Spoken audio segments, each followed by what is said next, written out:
नमस्कार विद्यार्थी मित्रांनो, मी अनुप सर आणि तुमचं स्वागत करतोय आपल्या या पिलर्स कोचिंग क्लासेसच्या यूट्यूब चॅनलवर. मित्रांनो, सहाय्यक आयुक्त नवी मुंबई महानगरपालिकेसाठी जी परीक्षा आहे ती 21 जुलै 2026 रोजी आयोजित केलेली आहे, बरोबर. आता त्याचीच पूर्वपरीक्षेची तयारी म्हणून आपण जे MCQ पॅटर्न चालू केलेला होता त्याचा भाग 10वा आपण आजच्या लेक्चरमध्ये बघणार आहोत. यानंतरही काही लेक्चर्स तुम्हाला या MCQ पॅटर्नवर येतील. व्यवस्थित पद्धतीने सगळे MCQ लेक्चर म्हणजे 1, 2, 3 पासून सर्व व्यवस्थित बघा. बरेचदा विद्यार्थी विचारतात की सर याची काय गॅरंटी आहे किंवा सर 100% काय बोलता. गॅरंटी कोणत्याच गोष्टीची नसते, एक लक्षात घ्या. आणि गॅरंटी देणारे आपण काही नीटचे पेपरवाले नाही आहे किंवा नीट एक्झाम देणारे नाही आहे किंवा मोठे गावकर आपण नाही आहे. त्यामुळे पण तुम्ही जर का हे 25 प्रश्न व्यवस्थित करत असाल आणि त्यातला चुकून दोन जरी प्रश्न आले तरी 4 मार्क्स तुमचे ठेवलेले आहे. हे 25 प्रश्न बघायला वेळ किती लागतो रे? साधारणतः 20 ते 25 मिनिट, बरोबर आहे. कारण तुम्ही 1.5च्या स्पीडने लेक्चर बघता, म्हणजे हार्डली 20 मिनिटं तुम्हाला लागतात. 20 मिनिटात जर का 4 मार्क्स मिळत असतील तर ते तुमचे कुठेही वाया जाणार नाही. क्लिअर? त्यामुळे गॅरंटी कोणी देणार नाही, पण एक तयारी आपण करू शकतो आणि त्या पूर्व परीक्षेची तयारी आपण आत्ता चालू केलेली होती, ज्याचा भाग 10वा आपण आजच्या लेक्चरमध्ये बघतोय. क्लिअर? तर बघा, आपला पहिला प्रश्न काय आहे मित्रांनो. Under the section 16 of the act a person is disqualified from being a councillor if they have been sentenced by a criminal court to imprisonment for an offense involving moral turpitude. What is the minimum duration of sentence required to trigger the disqualification? मी सगळे मराठीतलेच फक्त वाचतोय जेणेकरून सगळ्यांच्या लक्षात येईल. Clear?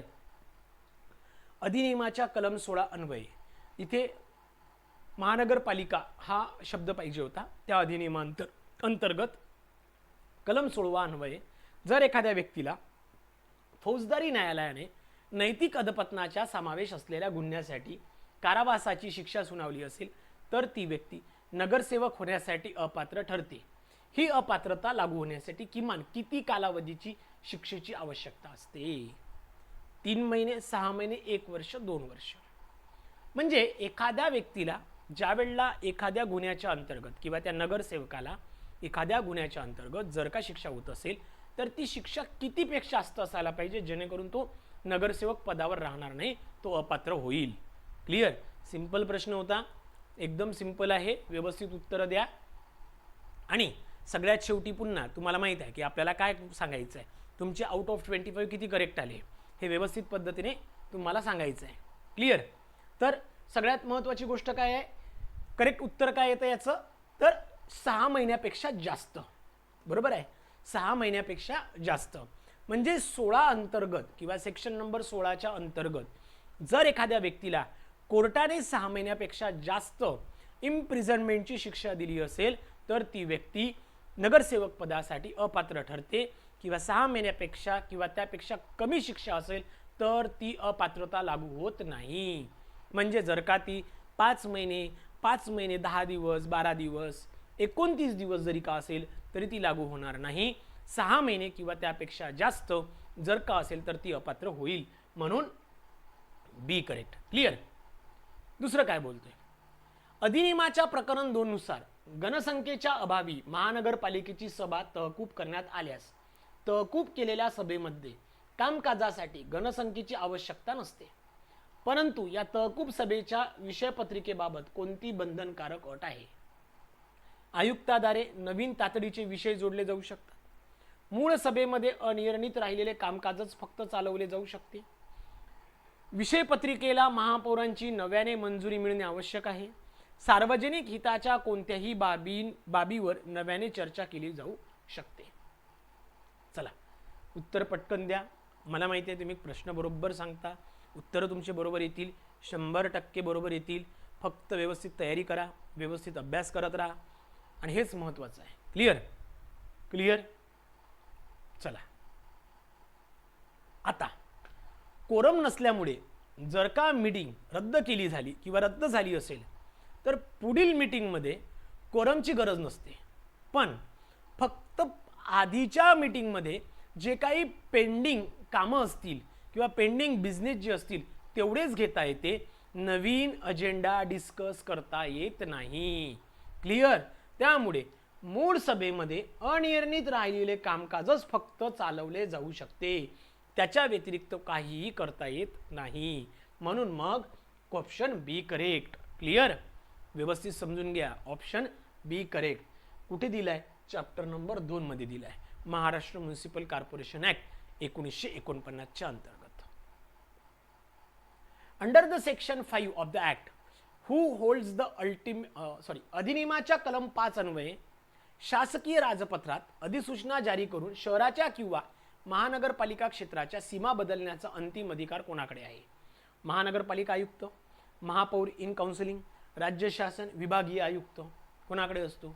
म्हणजेच जर का कॉर्पोरेशन स्थापन झाली असेल किंवा त्यामध्ये काही भाग त्यामध्ये आणायचा असेल तर त्या केसमध्ये हे कसं केलं जातं किंवा कोणत्या कंडिशननुसार केलं जातं, त्याचा अधिकार कोणाला आहे, या संदर्भातला हा प्रश्न आहे. क्लिअर? चला पुन्हा अजून एकदा आपली कामगार विभाग भरतीची जी बॅच आहे ती चालू आहे, ज्याची आत्ता तुम्हाला जर का परचेस करायची असेल तर त्याची किंमत 1499 आहे. आपल्या पिलर्स कोचिंग क्लासेसच्या ॲपवरनं तुम्ही हे कोर्स परचेस करू शकता. क्लिअर? चला, हा अधिकार राज्य शासनाला असतो. आर्टिकल 243Q अंतर्गत जे आर्टिकल आहे ते आर्टिकल 243Q अंतर्गत हा जो अधिकार आहे हा कोणाला असतो? राज्य शासनाकडे असतो. म्हणजे म्युनिसिपल कॉर्पोरेशन स्थापन करणे, त्यामध्ये एखादी गोष्ट मर्ज करणे किंवा बाउंड्रीज बदलणे, हा सर्व अधिकार कोणाकडे असतो? स्टेट गव्हर्नमेंटकडे असतो, राज्य शासनाकडे असतो. त्यामुळे इथे सी करेक्ट आहे. क्लिअर? चला, fourth, under the section of MRTP कायद्याच्या कलम 53 अन्वये जर एखादी व्यक्ती विहित मुदतीत अनधिकृत बांधकाम हटविण्याच्या किंवा बदलण्याच्या नोटीसचे पालन करण्यात अपयशी ठरली तर नियोजन प्राधिकरण ते पाडण्यासाठी पावले उचलू शकते. या पाळकामादरम्यान झालेला खर्च मालकाकडून काय म्हणून वसूल केला जाऊ शकतो?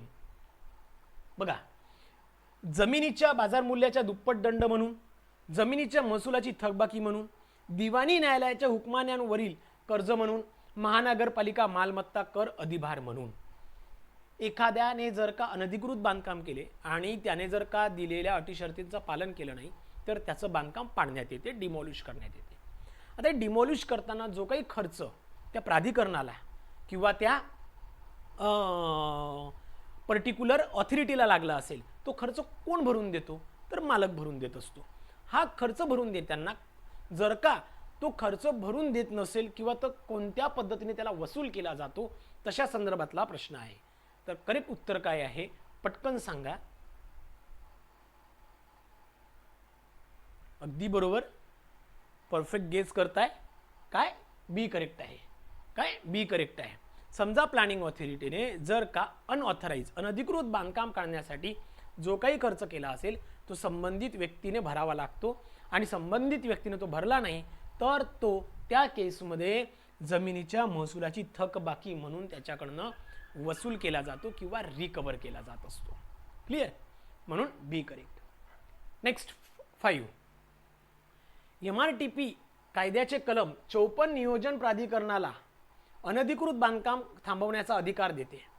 कलम 54 अन्वये काम थांबवण्याची नोटीस बजावू नये जर एखाद्या व्यक्तीने बांधकामाचे काम सुरूच ठेवले तर दोषसिद्धीनंतर गुन्हा चालू ठेवल्याबद्दल दररोज जास्तीत जास्त किती दंड आकारला जाऊ शकतो? चला पटकन. म्हणजे एखाद्या व्यक्तीला ऑलरेडी सांगितले की बाबा काम थांबव आणि तो काम थांबवलंही नसेल आणि त्यांनी जर का ते काम कंटिन्यू चालू ठेवलं असेल, म्हणजे नोटीस मिळाल्यानंतरही त्याने काम चालू ठेवलं तर त्या दिवसापासनं, नोटीस मिळालेल्या दिवसापासनं पुढच्या प्रत्येक दिवसासाठी किती रुपये त्याच्यावर फाईन दिला जातो किंवा किती रुपये त्याच्यावरनं फाईन म्हणून वसूल केला जातो. यालाच बोलतात स्टॉप वर्क नोटीस. यालाच काय बोलतात? Stop work notice. लक्षात ठेवायचं आहे, स्टॉप वर्क नोटीस. ओके. आणि जर का त्या व्यक्तीने स्टॉप वर्क नोटीस मिळाल्यानंतरही इल्लीगल कन्स्ट्रक्शन सुरू ठेवल्यास त्याला 25,000पर्यंतचा दंड होतो. पण तरीही तो ठेवत असेल तर प्रत्येक दिवसाला किती होतो? 5,000 रुपये पर डे एवढा फाईन त्याला देऊ शकते. क्लिअर? म्हणजे 5,000पर्यंत त्याला फाईन लागू शकते. क्लिअर? नेक्स्ट 6. अधिनियमाच्या कलम 56 अन्वये योग्य नगर रचनेच्या हितासाठी नियोजन प्राधिकरण कायदेशीर अधिकृत बांधकाम किंवा वापर हटवण्याची किंवा बंद करण्याची नोटीस बजावू शकते. कलम 56च्या नोटीसचे पालन केल्यामुळे जर मालकाचे नुकसान झाले किंवा त्याच्या मालमत्तेचे मूल्य कमी झाले तर त्याने किती कालावधीत नुकसानीच्या भरपाईचा दावा केला पाहिजे? त्याला नोटीस दिली होती सेक्शन 56च्या अंतर्गत आणि त्याने त्या पर्टिक्युलर केसमध्ये जर का त्या नोटीसमुळे किंवा त्या ऑर्डरमुळे त्याचं काही नुकसान होत असेल तर त्या नुकसानाच्या संदर्भात त्याने अपील करताना त्या प्लॅनिंग ऑथॉरिटीकडे कॉम्पेन्सेशन क्लेम करावा लागतो. तो किती दिवसाच्या आत करणं गरजेचा असतो? नोटीसीच्या तारखेपासून 30 दिवसाच्या, नोटीसीच्या तारखेपासून 3 महिन्याच्या आत, आदेश किंवा नोटीस बजावल्याच्या तारखेपासून 6 महिन्याच्या आत, बांधकाम हटवण्याचे काम पूर्ण झाल्यापासून 1 वर्षाच्या आत. चला पटकन सांगा कोणतं करेक्ट आहे? चलो, किती? 6 महिन्याच्या आत. बरोबर?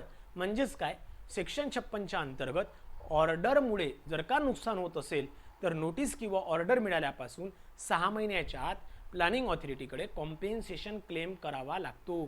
त्याच्यानंतर तो चालत नाही. म्हणजे 6 महिन्याच्या आत ती नुकसान भरपाईसाठी तुम्हाला क्लेम करणं गरजेचं आहे. नेक्स्ट 7.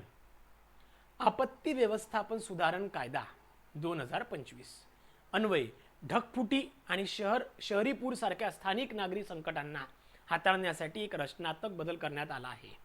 या सुधारणेनुसार राज्याच्या राजधान्या आणि महानगरपालिका असलेल्या मोठ्या शहरांसाठी कोणती नवीन संस्था प्राधिकरण स्थापन करणे बंधनकारक आहे?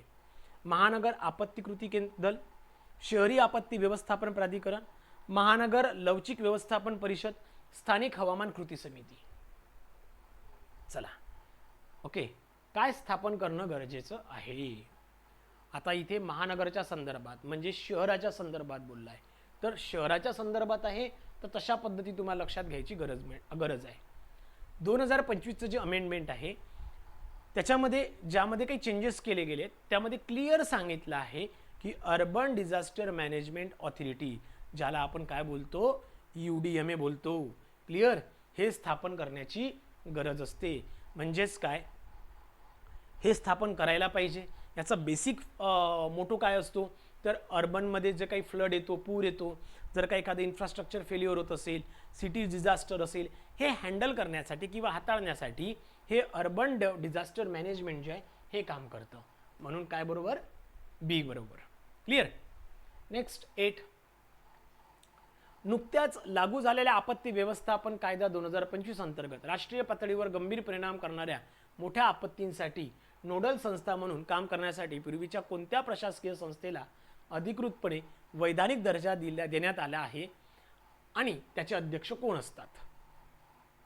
उच्चस्तरीय समिती केंद्रीय गृहमंत्र्यांच्या अध्यक्षतेखाली, राष्ट्रीय संकट व्यवस्थापन समिती कॅबिनेट सचिवांच्या अध्यक्षतेखाली, पंतप्रधानांचे आपत्ती निवारण मंडळ पंतप्रधानाच्या अध्यक्षतेखाली, राष्ट्रीय कार्यकारी समिती केंद्रीय गृह सचिव यांच्या अध्यक्षतेखाली. चला पटकन सांगा.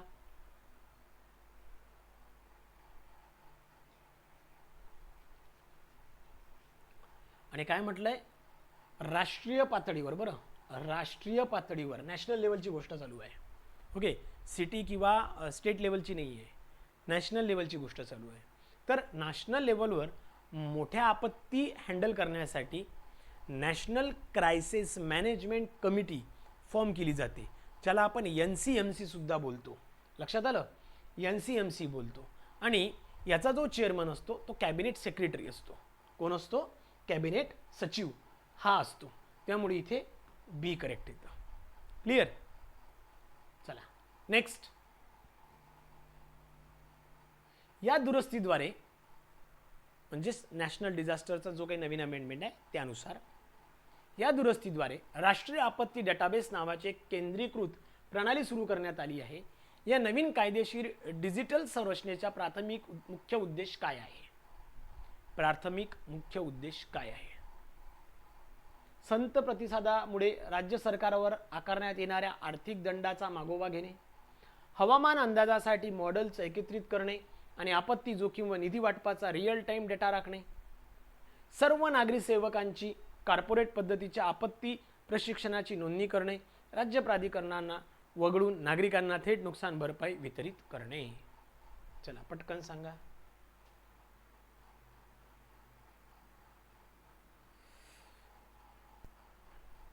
Okay,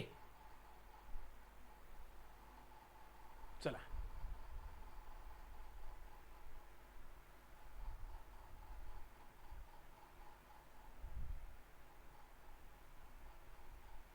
clear.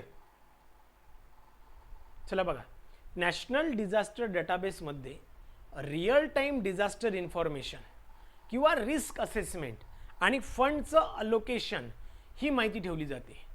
म्हणजे काय, AI आणि MLचा वापर करून अर्ली वॉर्निंग सिस्टीम मजबूत करण्यात येत असते. त्यामुळेच काय होते की हवामान अंदाजासाठी मॉडेलचं एकत्रीकरण करण्यात येत असते आणि आपत्ती जोखीम व निधी वाटपाचा रिअल टाइम डेटा हा ठेवल्या जात असतो. म्हणून इथं बी करेक्ट येणार. क्लिअर. चला नेक्स्ट. केंद्र सरकारच्या प्रमुख शहरी पाणी सुरक्षा उपक्रम असलेल्या अमृत 2.0 मोहिमे अंतर्गत 10 लाखापेक्षा जास्त लोकसंख्या असलेल्या शहरांसाठी प्रकल्पांच्या अंमलबजावणीबाबत कोणती अट बंधनकारक आहे?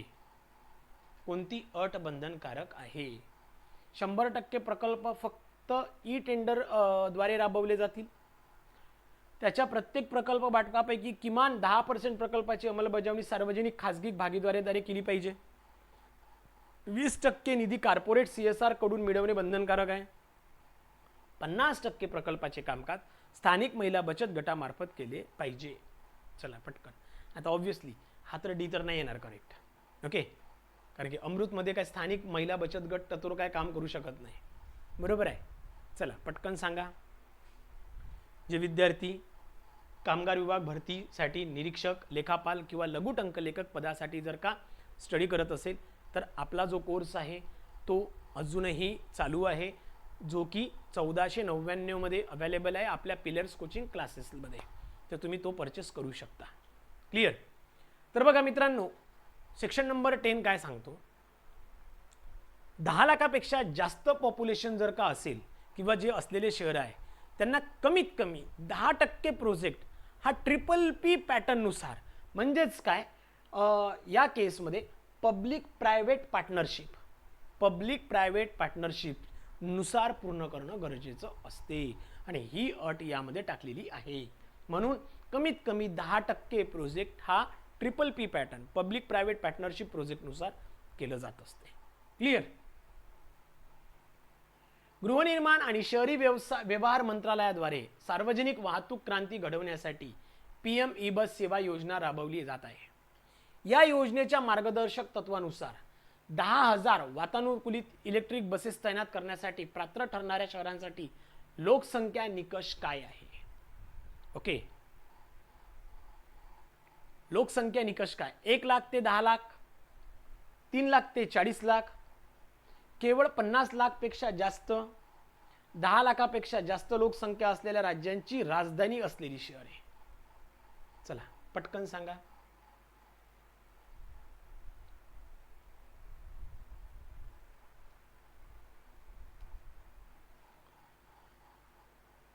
ही जी योजना आहे जिथे 10,000 वातानुकूलित इलेक्ट्रिक बसेस तैनात करण्यासाठी पात्र ठरतील असे शहर कोणते कोणते आहे? ओके, सो PM ई-बस सेवा जी योजना आहे त्याच्या संदर्भातला प्रश्न आहे, व्यवस्थित समजून घ्या. यामध्ये सगळ्यात महत्त्वाची गोष्ट काय, ही योजना जी आहे ती मुख्यतः 3 लाख ते 40 लाख पॉप्युलेशन असलेल्या शहरांसाठी सुरू करण्यात आलेली आहे, जेणेकरून ट्रान्सपोर्टमध्ये किंवा पब्लिक ट्रान्सपोर्टमध्ये त्यांना अशा पद्धतीच्या सुविधा देता येतील. क्लिअर. त्यामुळे इथे बी करेक्ट येतो. म्हणजेच काय, 3 लाख ते 40 लाख दरम्यानची लोकसंख्या असलेली शहरेच यामध्ये घेतली जातात. क्लिअर. चला, महाराष्ट्र शासनाची महत्त्वाकांक्षी मुख्यमंत्री माझी लाडकी बहीण योजना ग्रामीण आणि शहरी दोन्ही भागातील पात्र महिलांना समाविष्ट करते. महानगरपालिका क्षेत्रात राहणाऱ्या नागरी महिला अर्जदारासाठी अधिकृत मार्गदर्शक तत्वानुसार खालीलपैकी कोणता निकष चुकीचा आहे? अर्जदार ही 21 ते 65 वर्ष वयोगटातील महाराष्ट्राची रहिवासी असणे आवश्यक आहे. लाभार्थी कुटुंबाचे वार्षिक उत्पन्न 2.5 लाखापेक्षा जास्त नसावे. महिलाकडे पिवळे किंवा केशरी राशन कार्ड असले तरीही तिने उत्पन्नाचा दाखला सादर करणे बंधनकारक आहे. आणि पात्र महिलांना थेट डीबीटीद्वारे दरमहा 1500 रुपयाची आर्थिक मदत मिळते. या 4 पैकी कोणती अट ही चुकीची आहे?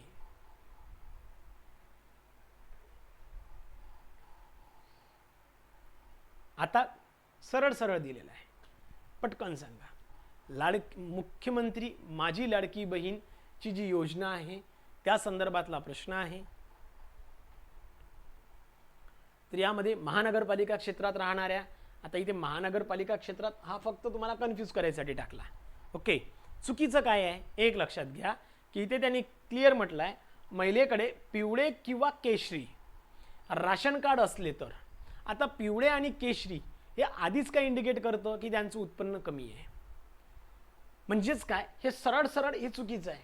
ज्यांच्याकडे पिवळे आणि केशरी रेशन कार्ड आहे त्यांना उत्पन्नाचा दाखला दाखवण्याची गरज नाही. ही अट कोणासाठी आहे? ज्यांच्याकडे व्हाईट कार्ड आहे किंवा व्हाईट रेशन कार्ड आहे किंवा रेशन कार्डच नसेल त्यांनाच फक्त ही अट आहे. अदरवाईज ती अट कोणालाही नाही. क्लिअर? म्हणून इथे सी करेक्ट. क्लिअर? 13 महाराष्ट्र नागरी सेवेच्या सर्वसाधारण शर्ती नियम 1991 च्या नियम 18 अन्वये शासकीय कर्मचाऱ्याचा एखाद्या पदावर धर्माधिकार मंजूर केला जाऊ शकतो. खालीलपैकी कोणत्या परिस्थितीत सक्षम प्राधिकरणाद्वारे कर्मचाऱ्याच्या संमतीशिवाय कायमस्वरूपी पदावरील त्याचा धर्माधिकार पूर्णपणे संपुष्टात आणला किंवा निलंबित केला जाऊ शकते? जेव्हा शासकीय कर्मचारी निश्चित मुदतीच्या पदावर नियुक्त होते, जेव्हा तो संवर्गाबाहेरील दुसऱ्या एखाद्या कायमस्वरूपी पदावर स्थायी धर्माधिकार प्राप्त करतो, जेव्हा तो 1 वर्षापेक्षा जास्त कालावधीसाठी असाधारण रजेवर जातो, विभागीय चौकशीमुळे जेव्हा शासकीय कर्मचाऱ्याला निलंबित केले जाते. चला पटकन सांगा.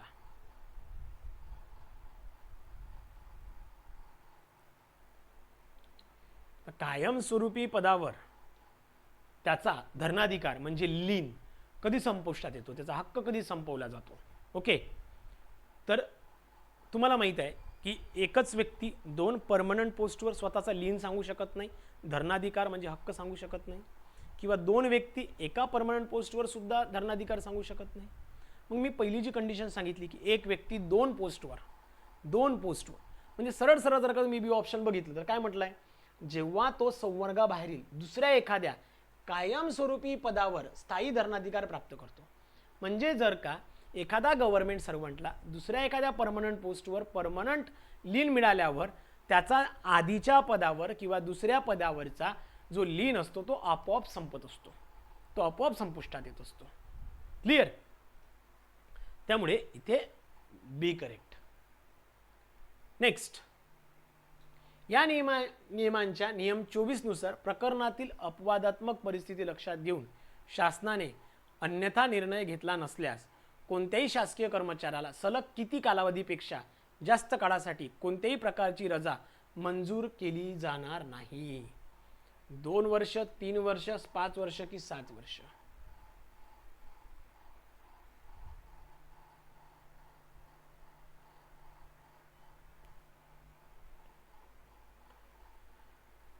चला पटकन सांगा किती वर्षापर्यंत? According to the rule number 24. चला याचं करेक्ट उत्तर काय मित्रांनो? 5 वर्ष. क्लिअर? 5 वर्ष म्हणजे गव्हर्नमेंट सर्वंटला सलग 5 वर्षापेक्षा जास्त लीव देऊ शकत नाही किंवा लीव देता येत नाही. त्यापेक्षा जास्त जर का तो अनुपस्थित राहिला असेल किंवा राहत असेल तर त्याचं डीम्ड रेजिग्नेशन हे मानलं जात असतं, त्याचा राजीनामा असं समजलं जात असतं किंवा तशा पद्धतीने त्याचे मानले जाऊ शकते. क्लिअर? त्यामुळे 5 वर्ष is the correct option. C हे करेक्ट ऑप्शन आहे. वेतनवाढ संदर्भातील नियम 36च्या तरतुदीनुसार जर एखादा शासकीय कर्मचारी वैद्यकीय प्रमाणपत्राशिवाय असाधारण रजेवर असेल तर राज्यपाल किंवा विशेष सवलत दिली नसल्यास राज्यपाल यांनी विशेष सवलत दिली नसल्यास या रजेच्या कालावधीचा त्याच्या पुढील वेतनवाढीच्या तारखेवर काय परिणाम होतो? वेतनवाढीची तारीख पूर्णपणे अपरिवर्तित राहते. असाधारण रजेचा कालावधी अर्हताकारी सेवेतून वगळला जातो आणि वेतनवाढ पुढे ढकलली जाते. कर्मचाऱ्याला पुढील वर्षात दुप्पट वेतनवाढ दिली जाते. पुढील वेतनवाढ कायमची जप्त केली जाते. इथं तो सी तर नसणारच आहे. जो सुट्टीवर आहे त्याला डबल कसं देणार आहे? शक्यच नाही आहे. बरोबर. तर अशा केसमध्ये मेडिकल सर्टिफिकेट शिवाय जर का एखादा व्यक्ती लीव घेत असेल किंवा एक्स्ट्रा ऑर्डिनरी जर का लीव घेतली असेल तर इन्क्रीमेंटसाठी ती काउंट होत नाही. त्यामुळे त्याचं जे इन्क्रीमेंट आहे ते पुढं ढकललं जात असतं, त्याला पोस्टपोन केलं जात असतं. क्लिअर. म्हणजे असाधारण रजेचा कालावधी अर्थकारी सेवेतून वगळला जातो आणि वेतनवाढ पुढे ढकलली जात असते, पोस्टपोन केली जात असते. क्लिअर. म्हणून बी करेक्ट.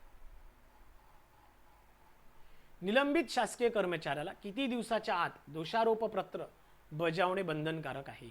30, 60, 90, 180. 30, 60, 90, 180.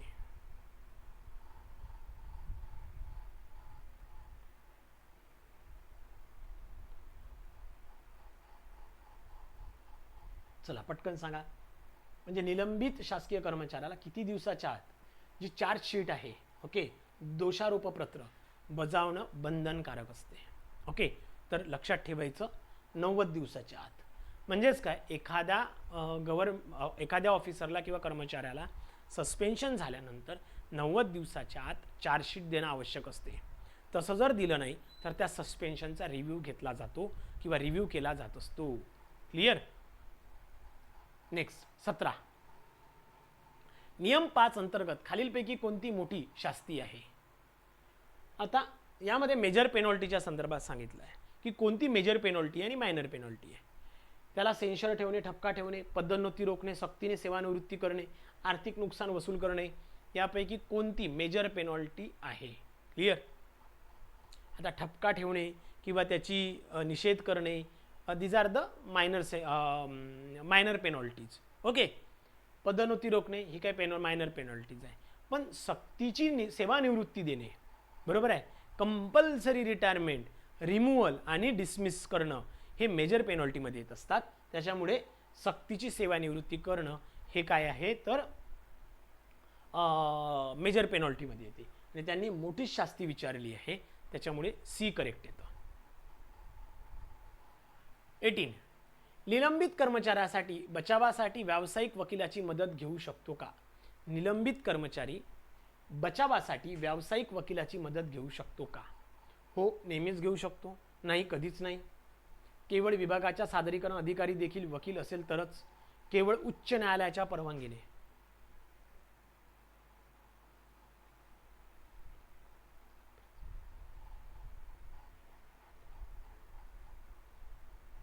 चला क्लिअर.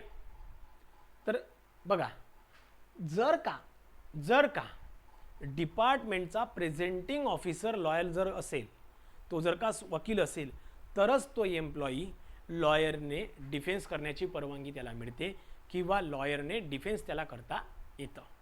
क्लिअर. त्यामुळे इथे सी करेक्ट. चला 19. घनकचरा व्यवस्थापन नियम 2016 नुसार घरगुती स्तरावरून सॅनिटरी कचरा, घरगुती घातक कचरा आणि अजैव विघटनशील सुका कचरा गोळा करण्याची कायदेशीर वारंवारता काय असणे बंधनकारक आहे? दिवसातून 2दा, दररोज, किमान आठवड्यातून 1दा, 15 दिवसातून 1दा. ओके.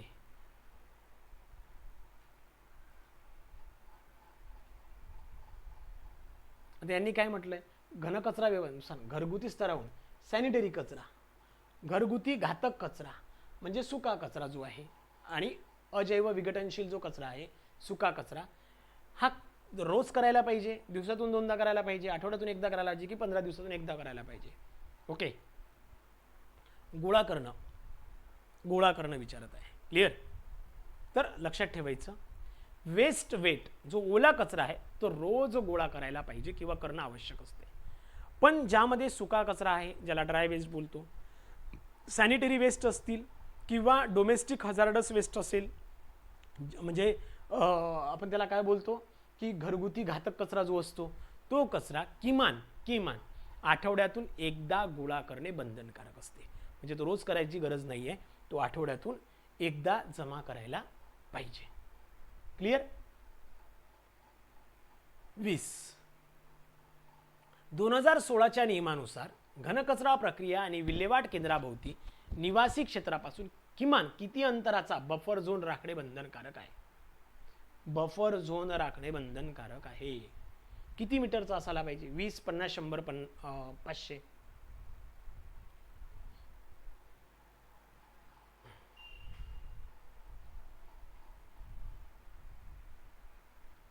पटकन सांगा.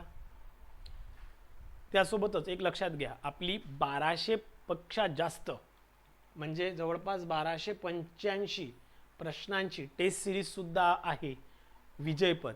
ज्या विद्यार्थ्यांना घ्यायची असेल त्यांनी खाली दिलेल्या लिंकवर क्लिक करून विजयपथ टेस्ट सिरीज सुद्धा घेऊ शकता. क्लिअर?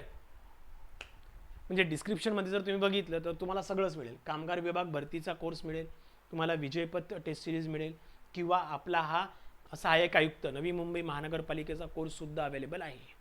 क्लिअर? चला, हा प्रश्न जो आहे तो काय आहे? 50 मीटर करेक्ट उत्तर आहे. म्हणजेच काय, सॉलिड वेट प्रोसेसिंग प्लांट जर असेल त्याच्या आजूबाजूला जवळपास 50 मीटर पर्यंतचा बफर झोन ठेवणं गरजेचं असतो, जेणेकरून रेसिडेन्शियल एरिया किंवा बाकीचा जो एरिया असेल त्याच्यावर कोणताही चुकीचा परिणाम होणार नाही, यासाठी 50 मीटरचा बफर झोन ठेवणे गरजेचं असते. क्लिअर? कायदेशीर चौकटीनुसार 1 लाख किंवा त्याहून अधिक लोकसंख्या असलेल्या शहरांसाठी घनकचरा प्रक्रिया केंद्रे उभारण्याची आणि त्यांचे व्यवस्थापन करण्याची कायदेशीर जबाबदारी कोणाची आहे? राज्य प्रदूषण नियंत्रण मंडळ, स्थानिक नागरी संस्था, महानगरपालिका किंवा नगर परिषद, केंद्रीय प्रदूषण नियंत्रण मंडळ, की पर्यावरण, वन व हवामान बदल मंत्रालय? कोणाची असते? ऑब्विसली सिंपल आहे. 1 लाखापेक्षा जर का जास्त लोकसंख्या असेल तर तिथे जे काही सॉलिड वेस्ट प्रोसेसिंग फॅसिलिटीज ज्या असतात ह्या तिथल्या स्थानिक नागरी संस्थेला प्रोव्हाइड करणं गरजेचं असते. म्हणजे जे महानगरपालिका आहे, नगर परिषद असेल, त्यांना प्रोव्हाइड करणं किंवा त्यांनी हे उभं करणं गरजेचं आहे. क्लिअर? नेक्स्ट, केंद्रीय अर्थसंकल्पात केंद्र सरकारने आर्थिक वर्ष 26-27 साठी स्थूल अंतर्गत उत्पादनाच्या किती टक्के वित्तीय तुटीचे उद्दिष्ट ठेवले आहे? 3.5 GDP, 4.3% GDP, 4.5% of GDP, 5.1% of GDP? जे युनियन बजेट आहे 2026-27 मध्ये, तिथे जे फिस्कल काय म्हणू शकतो त्याला आपण, डेफिसिट टार्गेट जे ठेवलं आहे, ओके, तर ते GDPच्या किती % ठेवलं गेलं आहे?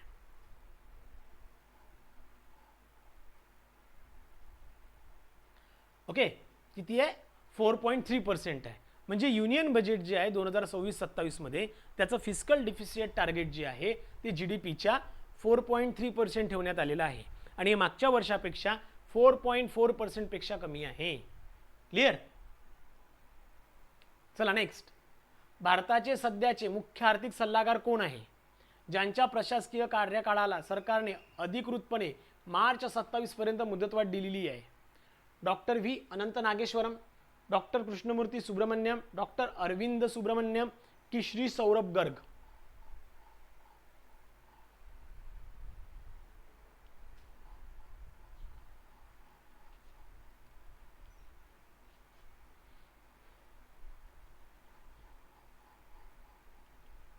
ओके, चला, कोण आहे?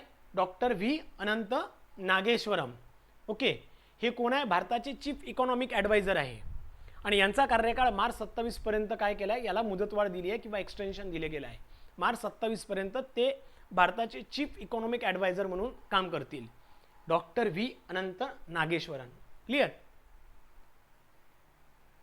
महाराष्ट्र राज्याच्या अर्थसंकल्पात प्रति शेतकरी जास्तीत जास्त किती मर्यादेपर्यंत कर्जमाफी करून राज्यातील शेतकऱ्यांना मोठा दिलासा जाहीर केलेला आहे? 1 लाख, 1.5 लाख, 2 लाख की 3 लाख? जे आत्ता कर्जमाफी झालेली होती, महाराष्ट्र शासनाने त्याची काय जाहीर पण केलेलं आहे. त्यामध्ये महाराष्ट्र सरकारने त्या पात्र शेतकऱ्यांसाठी, बरं, पात्र शेतकऱ्यांसाठी प्रति शेतकरी किती लाख रुपयापर्यंत कर्ज माफ केलेले आहे? चला पटकन सांगा किती. चलो गुड. 2 लाखापर्यंत. किती? प्रत्येक शेतकऱ्याला 2 लाखापर्यंत. जे पात्र शेतकरी आहे त्यांना 2 लाखापर्यंतची कर्जमाफी जाहीर केलेली आहे. क्लिअर? नेक्स्ट, कोणत्या घटना दुरुस्ती कायद्याद्वारे 3 लाख किंवा त्याहून अधिक लोकसंख्या असलेल्या शहरांसाठी महानगरपालिकेच्या रचनेमध्ये वार्ड कमिटी, प्रभाग समिती स्थापन करण्याची तरतूद स्पष्टपणे समाविष्ट करण्यात आलेली आहे? 42वी घटना दुरुस्ती, 44वी घटना दुरुस्ती, 73वी घटना दुरुस्ती की 74वी घटना दुरुस्ती? आता इथं लक्षात घ्या, सिंपल आहे. तुम्हाला माहिती आहे हे 42 आणि 44 येत नाही. येथे काय, एक तर येथे 73 किंवा 74. का बरं? ह्या दोनपैकी एक रूरलसाठी आहे आणि एक अर्बन एरियासाठी आहे. बरोबर आहे? लक्षात येतं, एक रूरलसाठी आहे, एक अर्बनसाठी आहे. मग आता इथे आपल्याकडे काय 73rd 74th आहे. आता विचारलं काय आहे, तर इथे त्यांनी म्हटलं आहे 3 लाख किंवा त्याहून अधिक लोकसंख्या असलेली कोण आहे? महानगरपालिका आहे. तर महानगरपालिकेच्या रचनेमध्ये वार्ड कमिटी, प्रभाग समिती करण्याची तरतूद, स्थापन करण्याची तरतूद जी आहे स्पष्टपणे समाविष्ट करण्यात आली आहे. तर अर्बन एरियासाठी कोणतं अमेंडमेंट काम करतं? तर कोणतं करतं? 74th, म्हणून 74वी घटना दुरुस्ती. आणि रूरलसाठी कोण करतं? ग्रामीणसाठी 73rd. लक्षात घ्या. म्हणून इथे करेक्ट उत्तर काय राहणार आहे? डी राहणार आहे. क्लिअर? चलो थँक्यू. आत्तासाठी थांबतोय. तुमचे किती परफेक्ट आले ते सांगायचं आहे. आणि खाली दिलेल्या डिस्क्रिप्शनमधून तुम्ही आपली विजयपट टेस्ट सिरीज जी आहे ती सुद्धा परचेस करू शकता. थांबतोय मित्रांनो. भेटूया आपण आपल्या पुढच्या व्हिडिओमध्ये. तोपर्यंत धन्यवाद.